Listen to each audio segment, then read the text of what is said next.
Hey everybody, welcome to the Unfiltered Podcast. My name is Lee Stephenson, excited to talk about church planting and all things church planting, raw and real. My co-host here, say hey. I'm Danny Parmelee, and I oversee church planting for Converge Mid-America. And excited because we're going to do kind of a couple series podcasts. We're going to be talking about developing a plan to multiply. So how do you kind of put in kind of the DNA, the culture from the beginning to multiply on all levels? And so, Lee, why don't you kind of get us kicked off here? You've shared with actually a number of even just different networks and districts on how to be thinking about multiplication before you ever even launch. Yeah, I think that's really the heartbeat of how we want every church plant to get started, is having this written into their DNA of that we are a church, not just planting one church, but we want to be a church that plants continually more churches, more congregations, whether or not that's autonomous church plants, whether or not it's some type of form of multi-site, multi-congregational form of planting. And the first conversation piece, I think, is important to realize in this process is you've got to be intentional about creating vision alignment around why multiplication is important. I know I've heard over the years, my guess is any church planter's heard this. Number one question that a lot of times people push back on when we talk about church planting is, well, don't we have enough churches already? And they just don't see the need or the desire of continuing the process. They're excited about what they've experienced, but they also remember the difficulties and the challenges that have taken place maybe to get the church up to where it's going. And they're going, I don't want to be a part of this anymore. We're good. We're healthy. Everybody knows each other. Why do we need to multiply? The other kind of pushback is, well, why would we plant new churches when there's already a lot of churches that are dying and they're looking to be rehabilitated? Like they're looking for pastors to maybe come in and breathe new life. When you run into some of those moments, Danny, how have you processed that with church planters or even congregational members when they're wrestling with just the beginning vision of multiplying? Yeah, I think that and you'll be shocked as a church planter of how early you do get that pushback, that in the beginning when you're sharing it, in your vision meetings, everyone's like, yes, on board. We want to multiply. We want to grow. But people quickly slip into what is most comfortable and what's most serving to them. And so I think that we even first experienced it when we said we're going to multiply small groups, and people loved that idea on paper. And then when it meant, wait, you mean so some of my close friends may no longer be in my small group to start another one? Exactly. And then it gets personal then. Personal. And I still, the story, I've shared this so many times, but still to me it was the funniest thing is and hard thing is that when we decided to multiply services, it was just like, you would have thought, that I was just introducing the craziest thing ever in the world. Like, well, wait, but we all want to gather together for one service. But so you early on will push up against that, and just understanding that it's change for people and it does require sacrifice. And so part of the DNA or the value of the church is you do have to teach sacrifice almost before you teach multiplication, because multiplication is always sacrifice. Having children is great, but there's a sacrifice involved. It's going to cost money. It's going to cost time. You're going to give up your weekends. It's going to cost you dearly, I'm promising you. And it's the same with multiplication at every level of the church: small groups, services, planting a church, going multi-site. And so if you don't have the culture in the beginning that says, hey, you know what, this isn't all about us. It's not all about your preferences and where you sit in church and what time, you get to come to church and all these different things. So I think one of the key words, as you've shared before, is you got to teach sacrifice before you teach multiplication. Absolutely. And I think the first thing that you got to wrestle with as a planter that is wanting to establish the DNA of multiplication in the life of the church, the sooner that you do it, the better. But the reality is you won't do it. You won't become a multiplying church if you don't want to. Like, nobody's going to force this upon you. And so you have to own that vision, but then you've got to create a level of vision alignment of this is the type of church we are. This is why we are, this is important to us. And so it's going to require sacrifice. And I find that the costs really fall into three major categories. And this is true whether or not you're planning an autonomous church or whether or not you're doing a multi-site type of situation. There's a financial cost, there's a time commitment cost, there's also personnel cost. And so you want to begin to put thought to that process. What are we okay to sacrifice? What level of cost are we comfortable with? And begin to actually write those things down. So you're creating a grid and a framework so that as a church planter rises up and you begin to engage them and have conversations, you can already have a game plan in place about how do we get this person moving forward and be efficient in that process. Financially is always going to cost you more than you think. And that's the reality. And so one of the things you'll have to think through is, as a multi-site type of situation, if that's the game plan you're looking at, how long are we able to sustain this new work in giving it a timeline until it can actually become self-funding as a new ministry in that context?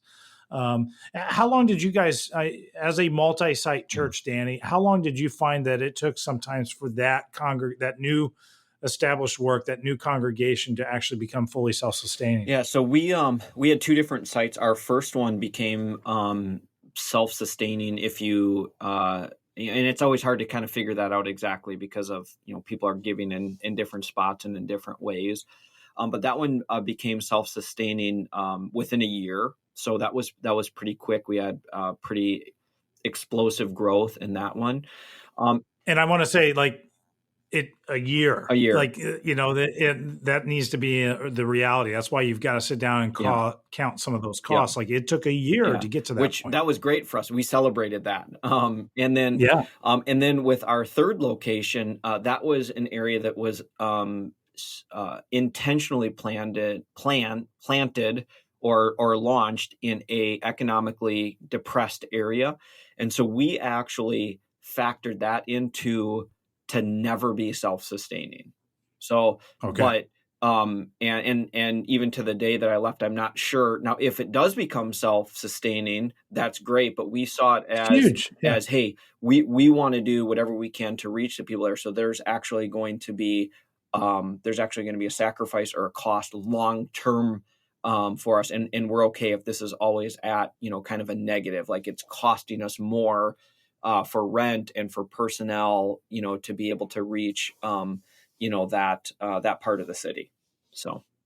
Yeah. And even talking about more of a parenting model, if you're sending a church planter out, even with a core team of people, maybe from the mother church, a lot of times churches will say, hey, we'll support this work financially over X amount of time period, over 3 years, for instance.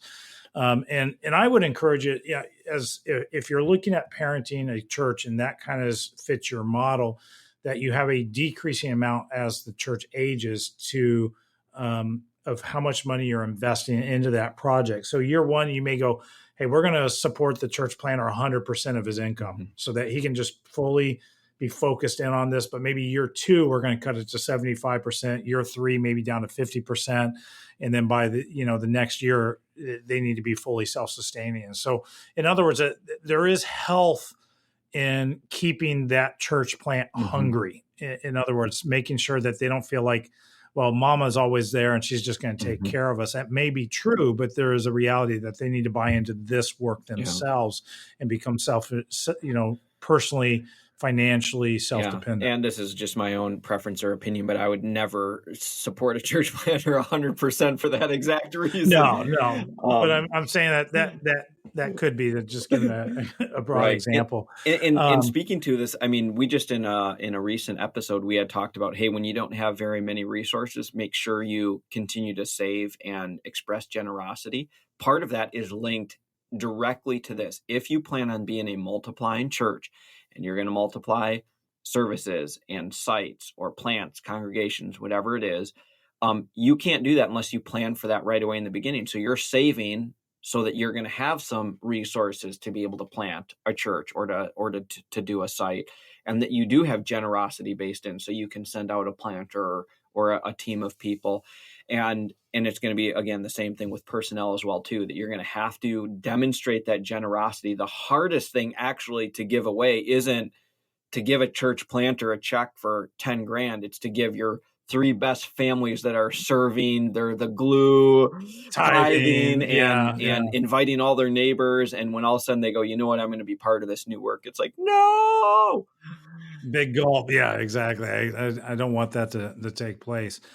There's a cost to time, because you're investing, your time as a pastor in the life of whoever that planter or multi-site pastor is. You're investing time in the teams and developing teams to go out and do this.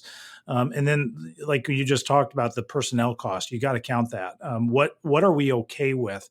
And I would say the ones that do this the best are the ones that are the most generous, where they literally kind of open up the doors and say, hey, you have a free hunting license. You can take whoever you want to take. You can ask whoever you want to ask to consider being a part of this new work. And there is a fear element to that, but I've seen, and I know you've seen, where God steps in, where maybe the top tithing family from the mother church decides to leave and be a part of this new church plant. God may not bring one family to make up that difference, but over time he tends to bring in maybe 3, 4, or 5 families that give it some element that actually make up the difference. God honors the generosity in that process. But I would say even you need to begin to calculate the cost of what are we literally putting away to be able to see this opportunity, this ministry get up and off the ground. And I would encourage a church to actually begin to set aside a portion of their income percentagely and just fork it away. Maybe it's 3%, maybe it's 5%. I've seen churches do 10%, all the way up to 20% of their budget is being literally set aside almost in an escrow account to be able to be used to be invested in this new work, knowing that someday we want to become that. Those pieces help you align your key leaders, your board members around a vision that can unify and really becomes reality versus just a pipe dream of, hey, we want this to happen. And so you got to spend time relationally with those key leaders, with your small group leaders, with your staff, with your board, early on, establishing this is what we want to be, but this is how we can actually get there.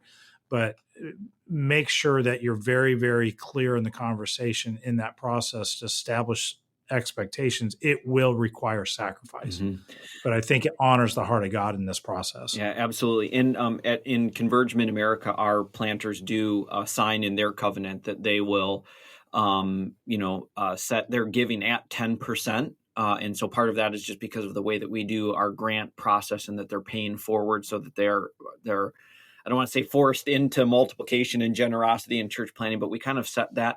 But this is what you incentivize it. Yeah, we incentivize it. But this is what we've seen, and this is going to sound so prosperity gospel. And no, I'm not prosperity gospel, just to put that disclaimer out there. But the churches that maintain that and continue to be generous, both with their funding and with their people, God seems to bless and honor that, to increase their funding and to increase the amount of people that they're able to steward. And we have just seen this over and over. The more tight-fisted church plants are with their money, and tight-fisted that they are with their people, they're the ones that seem to really always just be struggling, clawing to just kind of make it to the next month, where those that take that risk towards sacrifice, generosity, they're the ones that are living in God's blessing. Love it. Well, the first step is what we just talked about. You got to create vision alignment, and part of the alignment is clear expectations, but also defining the level of sacrifice we're comfortable with. This is just the first episode of several episodes in this series of talking about steps that a church can take to becoming a multiplying church, ingraining multiplication as a key DNA factor in the life of that church. Thanks for being with us, guys. This has been the Unfiltered Podcast. Until next time, keep it real.